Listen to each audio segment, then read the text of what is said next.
syndrome du sauveur, comment s'en sortir? Il est bien d'être compatissant et d'aider ceux qui en ont besoin. D'ailleurs, c'est la meilleure marque d'humanisme qu'une personne pourra avoir. Toutefois, lorsque cela devient une obsession, vous pourriez être victime du syndrome du sauveur. Aussi appelé syndrome du proche chevalier, ce trouble est un besoin permanent de sortir quelqu'un d'une situation difficile. En réalité, c'est une pirouette pour différer et fuir ses propres problèmes. Vous vous donnez comme excuse que vous n'aviez pas le temps à force de sauver l'humanité, alors que vous aviez peur d'affronter vos problèmes, d'affronter vos propres démons. Alors comment se débarrasser de ce trouble? Découvrez comment s'en sortir, pour vaincre le syndrome du sauveur. Un bon relationnel. Le besoin maladif de sauver quelqu'un peut provenir d'une relation qui est partie sur de mauvaises bases. Lorsque vous êtes dans une relation d'amitié ou amoureuse alors que vous êtes le seul à vous investir, vous pourriez prendre l'habitude de donner sans rien recevoir en retour.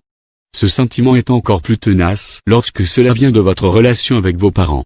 Alors, la solution c'est d'abord de changer votre manière d'écouter les gens. Souvent les gens veulent parler pour évacuer leur stress ou leur colère. Tout ce dont ils ont besoin c'est quelqu'un qui les comprend ou qui compatit à leur douleur et peine. Ils n'ont pas nécessairement besoin de quelqu'un qui leur apporte une solution. Si un ami vous expose un problème, essayez de le réconforter, montrez-lui que vous êtes avec lui mais laissez-lui trouver sa solution.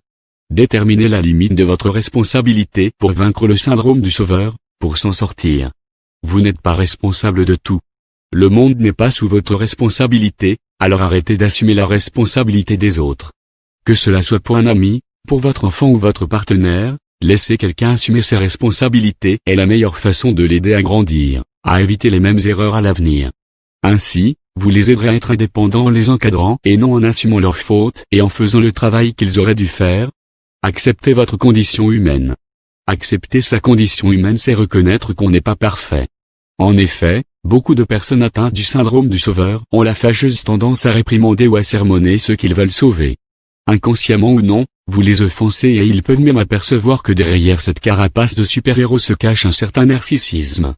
En outre, vous ne pouvez pas idéaliser le succès et croire que votre modèle est le seul qui vaille. En réalité, c'est ce qui vous pousse à vouloir sauver quelqu'un qui ne vous le demande même pas sous prétexte que c'est pour son bien. Cela pourrait engendrer d'autres troubles obsessionnels. Prenez du temps pour vous pour vaincre le syndrome du sauveur, pour s'en sortir. Au lieu de toujours vouloir sauver les autres, sauvez-vous d'abord. En effet, le syndrome du sauveur cache toujours une volonté de fuir ses peurs, de fuir ses phobies et ses problèmes pour prétendre apporter une main forte aux autres. Il est temps de déterminer vos peines et vos peurs. Cherchez ce qui dans votre enfance ou dans un passé récent a provoqué ce déclic. Il peut s'agir de la mort d'un proche ou parent qui vous a bouleversé à un tel point que vous ne vouliez plus qu'une autre personne subisse la même peine. Il peut également s'agir d'une enfance difficile suite à laquelle vous vous êtes transformé en justicier. Cependant, il faut être conscient que s'occuper des autres ne vous dédouanera pas de l'attention que vous devez porter à votre propre personne.